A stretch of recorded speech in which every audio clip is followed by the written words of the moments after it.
السلام علیکم پیارے بچوں، رکشی آپا آج پھر آپ کے لیے ایک بڑی مزے کی کہانی لے کر آئی ہیں۔ پیارے بچوں، یہ کہانی آلودگی کے بارے میں ہے۔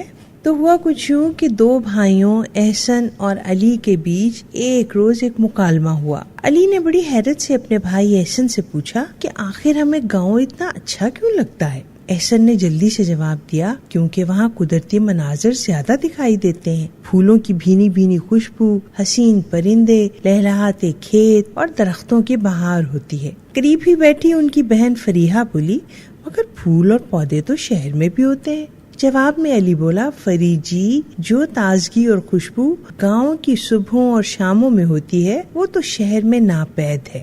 احسن، علی اور فریحہ بچوں چند سال پہلے لاہور ہی میں رہتے تھے، مگر کچھ سالوں سے ان کے والد کے بیرون ملک چلے جانے کی وجہ سے وہ بھی بیرون ملک جا بسے تھے۔ ابھی کچھ ہی دن پہلے جب وہ چھٹیوں میں اپنے وطن لوٹے تو وہ اپنی پرانی یادیں تازہ کرنے کے لیے گاؤں کے نظاروں کو بہت یاد کر رہے تھے۔ اپنے لاہور کے قیام کے دوران ہر برس جب گرمیوں کی چھٹیوں میں اسکول کا کام ختم کر چکنے کے بعد وہ اپنے آبائی گاؤں کے باغوں میں گھومتے پھرتے تھے، دھنک رنگ پھولوں کے ساتھ ساتھ خوش رنگ پرندوں کو دیکھتے ہوئے وقت گزارتے تھے، تو اس دوران انہوں نے اپنے گاؤں میں طرح طرح کے خوش رنگ پرندے دیکھے تھے۔ وہ پرندے کبھی بھی شہر میں انہیں دکھائی نہ دیتے تھے، اور اب وہ اپنے بچپن میں جب خوبصورت ٹہنیوں، درختوں اور لاتعداد پرندوں کے گھونسلے دیکھتے، ان پر پرندوں کو کھیلتا اچھلتا کودتا پاتے، تو اکثر اپنے ابو سے پوچھتے کہ یہ پرندے شہر میں کیوں نہیں ہوتے ہیں، اور ان کے ابو بھی یہی بات کہتے کہ جہاں پودے اور درخت زیادہ ہوں وہیں پرندوں کا بسیرا ہوتا ہے۔ کھلی فضاؤں اور سرسبز زمین سے پرندوں کی طرح ان بچوں کو بہت پیار تھا۔ ان کا بچپن گاؤں میں ہی گزرا تھا۔ میٹرک کے بعد کالج میں داخلہ لینے کے لیے وہ شہر میں شفٹ ہو گئے تھے۔ ایک دن علی نے احسن سے ایک اور سوال کر دیا۔ اس نے پوچھا، تمہیں اپنے کچھ برس پہلے والے ملک اور آج کے ملک کے ماحول میں کیا فرق نظر آتا ہے؟ بچوں، یہ خاندان کچھ برس کے بعد وطن واپس آیا تھا۔ احسن نے سوچ کر جواب دیا، مجھے لگتا ہے اب یہاں سب کچھ بدل گیا ہے۔ آبادی بہت بڑھ گئی ہے، ہر طرف مکان ہیں۔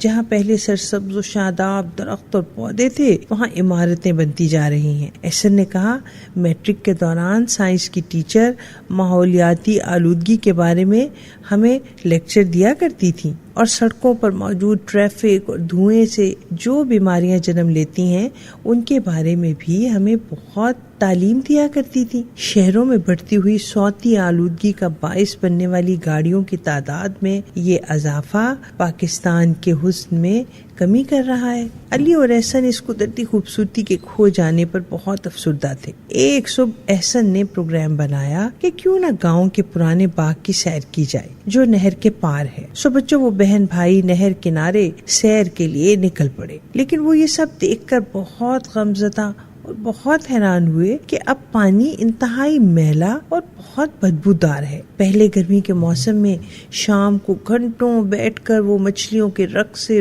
لطف اندوز ہوتے تھے، لیکن آج انہیں اس دلچسپ نظارے کو دیکھنے اور لطف اندوز ہونے کے کوئی بھی آثار نظر نہ آئے۔ وہ اس سے ذرا آگے گئے تو انہوں نے دیکھا کہ ایک نالا اس نہر میں گر رہا ہے اور اس سے بہت بدبودار پانی نہر میں شامل ہو رہا ہے۔ جب ان بچوں نے دور تک نظر دوڑائی تو کیا دیکھتے ہیں کہ وہاں ایک فیکٹری ہے۔ بچے سمجھ گئے کہ اس کا ڈرین یعنی گدلا پانی اسی فیکٹری سے آ رہا ہے۔ ان کو یہ دیکھ کر بہت تکلیف ہوئی کہ نہر کے شفاف پانی میں گدلا پانی ملایا جا رہا ہے۔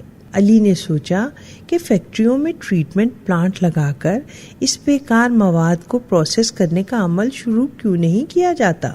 اس گدلے پانی کے نکاس کا کوئی سائنسی طریقہ کیوں نہیں اپنایا گیا؟ یہ ایک حقیقت ہے بچوں کہ فیکٹریوں کی تعداد اتنی زیادہ ہو جانے سے اب گاؤں کا حسن بھی آلودہ ہو چکا ہے۔ سو بچوں، شام ہوتے ہی سب بچے گھر واپس آ گئے، لیکن تینوں بھاری دل سے ان خوبصورتیوں اور قدرت کے حسین مناظر میں کمی پر دل ہی دل میں کڑ رہے تھے۔ شام کو بچوں کھانے کی میز پر بچوں نے محسوس کیا کہ والدین معمول سے زیادہ خوشگوار ہیں اور وہ آج بہت خوش ہیں۔ انہوں نے بچوں کو ایک خوشخبری سنائی اور کہا، ہم نے تمہارے لیے فیکٹری لگانے کا ارادہ کیا ہے۔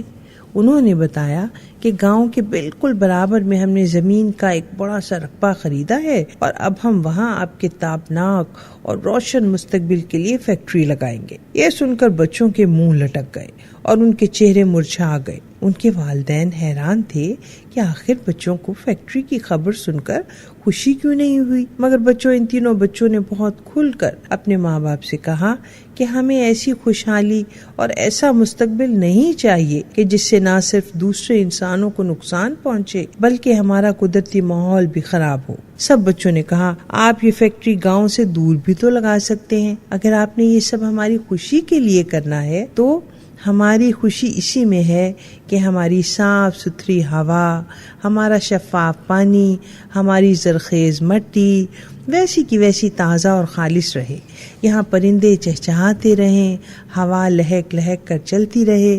سو بچوں یہ بات سن کر احسن کے والد خاموش ہو گئے اور سب کی طرف دیکھنے لگے۔ دراصل بچوں انہیں اپنے بچوں کی درخواست میں وزن محسوس ہوا اور انہیں اپنے فیصلے پر نظر ثانی کا عندیہ ملا، اور انہوں نے رات ہی رات میں اپنا فیصلہ بہت فراخ دلی سے تبدیل کر لیا اور صبح بچوں سے کہا کہ میرے بچوں تم صحیح کہتے ہو، میرے خیال میں صاف ستھری فضا میں سانس لینا بچوں کا اولین حق ہے، سو کم از کم ہم تو اس جرم میں شریک نہ ہوں اور گاؤں کے حسن کو قائم رکھنے میں کردار ادا کریں۔ سو بچوں ان کے اس اہم مشورے کو ان کے ماں باپ نے بہت اچھی طرح سمجھا اور اسے تسلیم کیا، اور بچوں کی سمجھداری کے باعث وہ ایک بہتر فیصلہ کرنے میں کامیاب ہوئے۔ سو کیسی لگی آج کی کہانی بچوں؟